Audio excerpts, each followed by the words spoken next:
U.S. Defense Secretary says storm clouds are gathering over Korean Peninsula. Defense Secretary Jim Mattis has urged American soldiers to be ready for anything, saying that storm clouds are gathering over the Korean Peninsula. Mr. Mattis stopped short of forecasting any real armed conflict between the United States and North Korea, but emphasized that diplomacy with the rogue regime in Pyongyang is best backed up with a clear threat that American military might is at the ready. My fine young soldiers, the only way our diplomats can speak with authority and be believed is if you be ready to go, Mr. Mattis told several dozen soldiers and airmen in North Carolina during a two-day pre-holiday tour of bases.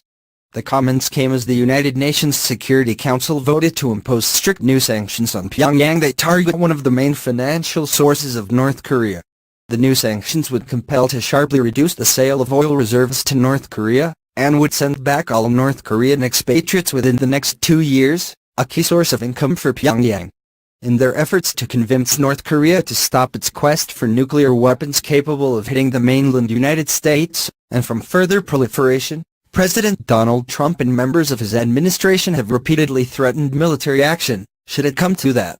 In doing so, the Trump administration is hoping to pressure North Korea into negotiations, and also to put pressure on regional powers like China to push Pyongyang to stop their nuclear efforts.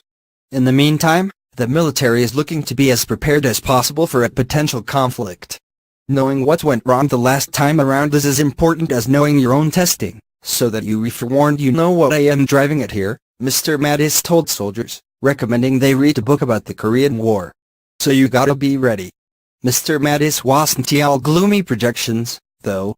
He repeatedly insisted to the soldiers that he believed a diplomatic solution could still resolve the conflict, and said that he don't believe North Korean leader Kim Jong-un would try anything into war during the Winter Olympics next year in South Korea. I don't think Kim is stupid enough to take on the whole world.